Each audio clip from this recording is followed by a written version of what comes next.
is Ashley Burr, and I'm a certified athletic therapist in Manitoba, and our course is External Approaches to Pelvic Health, Education, Exercise, and Empowerment.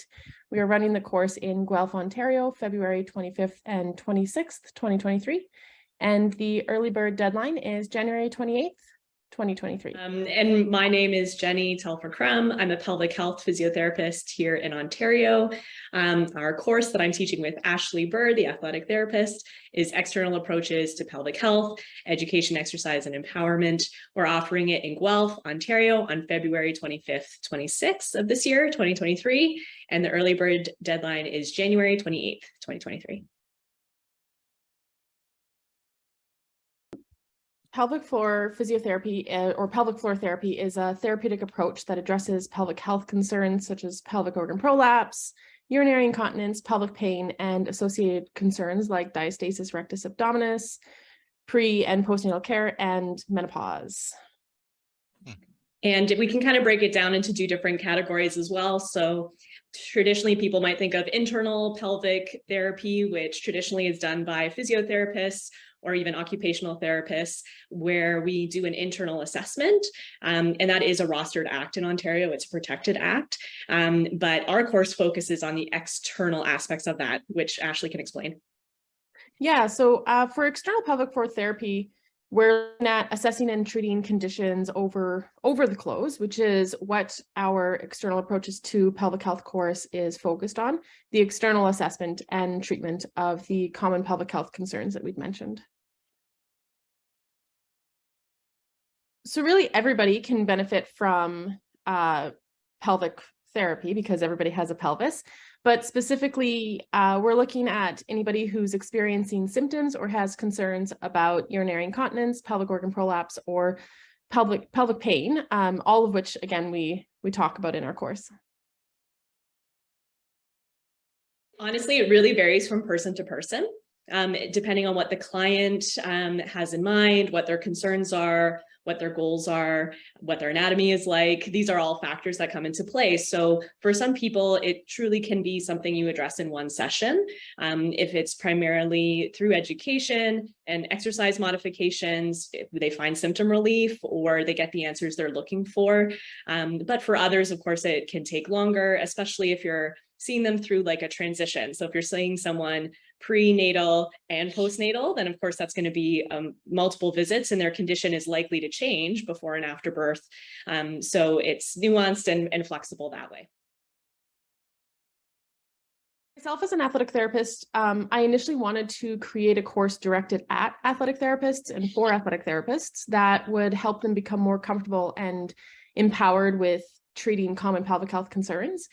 And because athletic therapy is not yet a regulated practice, and it's not the first practitioner you think about when somebody has pelvic health concerns like stress urinary incontinence or prolapse or diastasis, I wanted to get an internal pelvic floor physiotherapist on board to help co-create this course. And in meeting Jenny through prior courses, she was happy to help me out with co-creating the course. And then we talked about having a general goal of taking the athletic therapy sport medicine approach and knowledge and combining that with the internal pelvic health practice or physiotherapist approach and knowledge to create a well-rounded course for all practitioners that are wanting to learn more about working with the female population. There's research that shows an increase in pelvic floor symptoms in higher intensity athletics. However, sedentary people can also have pelvic floor concerns. There is no single sport that has a higher incidence of pelvic floor concerns versus another. But perhaps in more sedentary populations, we don't see those symptoms because they're not reaching the threshold that athletes will often reach. In the pelvic health course, we go through lots of research regarding the prevalence and contributing factors for stress urinary incontinence and pelvic organ prolapse. That's a great question. So the first one would be if the client wants to, if they've heard something and they have a curiosity about their pelvic health and they want to check in.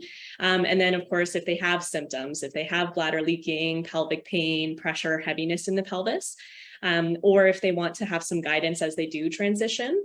But then there's other things as well. If a client wanted guidance as they go through their pregnancy, postnatal, or menopause stages of life, or if they're looking to sift through some of that conflicting information that's out there, there's a lot of that conflicting information on the internet or on social media, and it can be really confusing. The really cool thing about our course is that if somebody isn't female, or if they don't have pelvic health concerns, a lot of the concepts that we're teaching on the course still apply to your entire client base. So it's not just for females, and it's not just for pre or postnatal care. And then if clients have seen that they've taken your course and that you offer or taken the athletic therapy external approaches to pelvic health course, and they see that you've offered pelvic health therapy, then they're more likely to feel comfortable asking you about pelvic health concerns that they have. And then again, like as your second question there, which was about knowing whether or not the client might qualify for pelvic therapy. So as part of the course, we do provide a screening tool and direction as to what to do if somebody says that they do have concerns or symptoms. I would say yes. As a physio, I would say there's definitely a role for athletic therapists in the pelvic floor therapy realm. There's so much that we can do for clients externally without having to do an internal assessment. And because ATs have this background in exercise, movement modification, return to sport, the high level intensities, group exercise, all of those skills and knowledge translate so easily into these pelvic floor concerns. So it's very much a field that can come in and really serve a role here. 4.8.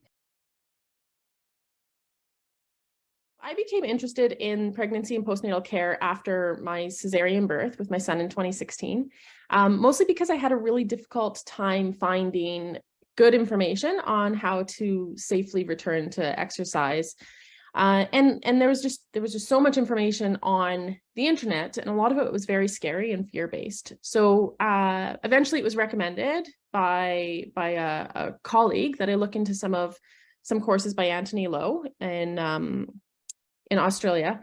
And so after kind of looking through some of his content, his courses, I eventually took his masterclass, which is where I met Jenny. She was TAing on the course.